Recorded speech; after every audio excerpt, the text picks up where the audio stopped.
I've worked night patrol long enough to know that most things have explanations. If you don't believe that, you don't last. Loose wiring explains flickering lights. Exhaustion explains movement in your peripheral vision.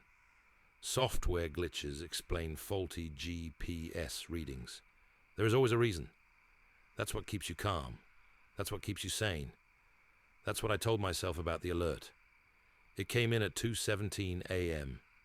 No dispatch tone, no radio traffic, no voice. Just my patrol tablet changing on its own.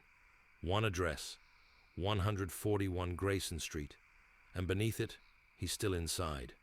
That was it. No caller ID, no case number, no origin log, just the message. I waited for the follow-up. It never came. I refreshed the system. Nothing.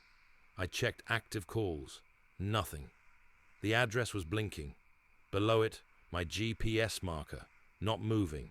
I was driving. Speedometer steady. Road clear. 6 minutes. According to dispatch, I had been parked there for 6 minutes while I was driving. And here's the thing about digital systems.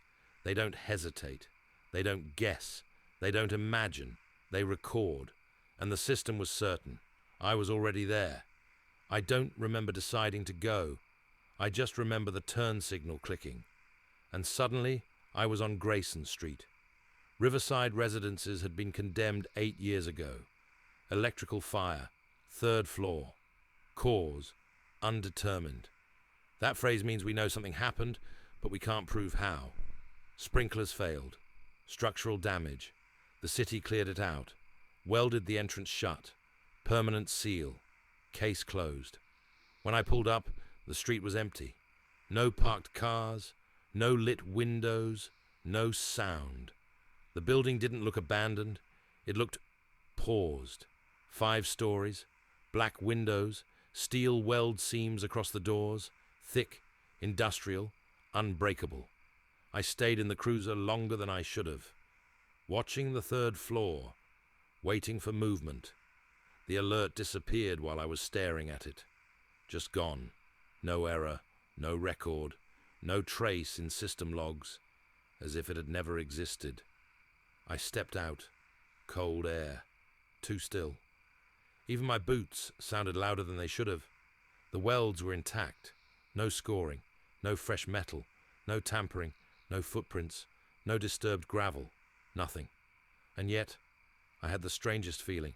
Not watched, not threatened, just accounted for. Like I had arrived exactly when I was expected. I left, didn't file a report. There was nothing to write.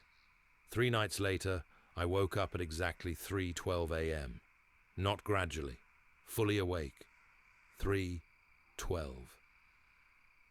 I'd been dreaming about the 3rd floor hallway of Riverside residences. I've never been inside. But in the dream I knew it. Wallpaper pattern, water damage near the ceiling, a slight dip in the floor near the 4th door, on the left. At the end of the hallway, someone was standing there. My height, my build, my posture, not moving. And I understood something without being told. It wasn't waiting for me. It was waiting to be me. The dreams didn't stop. They refined. The hallway grew clearer, door numbers visible, cracks in plaster, the figure closer. Sometimes it adjusted its shoulders, sometimes it studied its hands. Once it flexed its fingers slowly, like it was learning how they worked. That's when I started digging. Off-duty, quietly, fire reports, insurance records, tenant complaints from the week before the fire. 3 tenants reported strange reflections, voices in hallways that sounded like them. One wrote, "It's like someone is practicing my voice when I'm not home." Complaint dismissed. Stress, acoustics, thin walls. One tenant never reclaimed belongings. No forwarding address. No missing persons report. Paper trail just ends. Then dispatch called. Mercer, confirm location. I'm on East Fulton. Pause. You're showing stationary at 141 Grayson Street. Again. Tablet flicker. 141 Grayson Street. He's still inside. Gone. I reviewed dash cam footage from earlier that week. In the reflection of my cruiser window was a building. 5 stories. Dark windows. Not Grayson, but close. In the third floor window a shape, standing still, watching the cruiser, watching me. I zoomed in. Pixel distortion, but enough detail, posture, head tilt. It matched mine. 2 nights later, my cruiser was found parked at Grayson. Engine off, doors locked, perfectly aligned. Dispatch said I hadn't responded for 57 minutes. Body cam footage showed me in the driver's seat. Hands on the wheel, not blinking, not moving, just staring forward. The video feed cut out. Audio continued for 6 seconds. My voice. I'm Officer Daniel Mercer. Pause. Again. I'm Officer Daniel Mercer. Each time smoother, cleaner, practiced. I started noticing delays.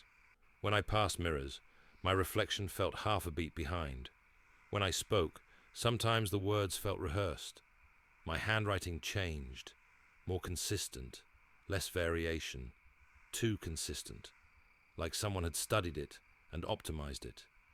I checked department archives, GPS anomalies over the past 8 years. 3 officers logged as stationary at 141 Grayson while recorded elsewhere. 2 retired within a year. 1 transferred, all cited personal reasons. No reports filed, no disciplinary flags, just quiet exits. I stopped sleeping, but 312 still came. Even when I was awake, the room would feel slightly duplicated, not crowded, just layered. I went back to Grayson once more. Daylight. Sun removes imagination. The welds were intact, but the third floor window looked different. Not lit, just deeper, like it wasn't glass, like it was depth. I stared too long. For a moment I saw movement, not inside, within the reflection, adjusting, correcting. That night the dream shifted. I was no longer the one in the hallway. I was watching. The other version of me stood where I used to. It spoke. I'm Officer Daniel Mercer. Perfect cadence, perfect tone. Then it turned toward me and smiled, not malicious, satisfied, like it had solved a problem. There's something I've started to understand. Maybe the building doesn't trap people. Maybe it doesn't replace them. Maybe it studies, observes patterns, learns identity through repetition, voice rhythm, breathing timing, handwriting pressure, emotional neutrality. It doesn't need to break doors. It doesn't need to drag anyone in. It just needs recordings, reflections, time. The building is still sealed, steel intact, windows dark, no evidence, which is the worst part, because if something had broken, we could contain it. But nothing is broken, nothing is open, nothing needs to be. Last week, dispatch replayed a routine radio check. My voice responded before they finished asking. By half a second. They blamed latency, signal overlap. I heard something else. Anticipation, like it was eager to say the name. There's a call scheduled tomorrow. Routine perimeter check. 141 Grayson Street. Official dispatch number. Official routing. Assigned to my unit. 3:12 a.m. I don't remember requesting it, but it's in the system. Documented. Confirmed.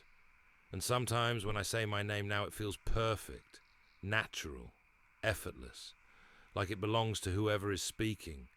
And sometimes when I look in the mirror and hold completely still, I can see it struggling to match me, just slightly, like synchronization takes effort, for now. The thing about patience is that it always wins, and whatever stands behind that third floor window has had 8 years. 8 years to watch, 8 years to listen, 8 years to practice. It doesn't need to hurry. It just needs enough time for the original to become unreliable, forgetful, inconsistent. And I've started forgetting things, small things, cool details, dates, moments. But my name, that part comes easier every day. Tomorrow at 3:12, I'll be at 141 Grayson Street. According to dispatch, I already am. And if the system is right the way it was right that first night, then maybe I've been there longer than I remember. And maybe he's still inside. But maybe he isn't waiting for me to come back. Maybe he's waiting for me to stop resisting. And when that happens, there won't be a struggle. There won't be a broken door. There won't be a report. Just a perfect voice on the radio. Calm, measured, certain. I'm Officer Daniel Mercer. And this time, it won't be practice.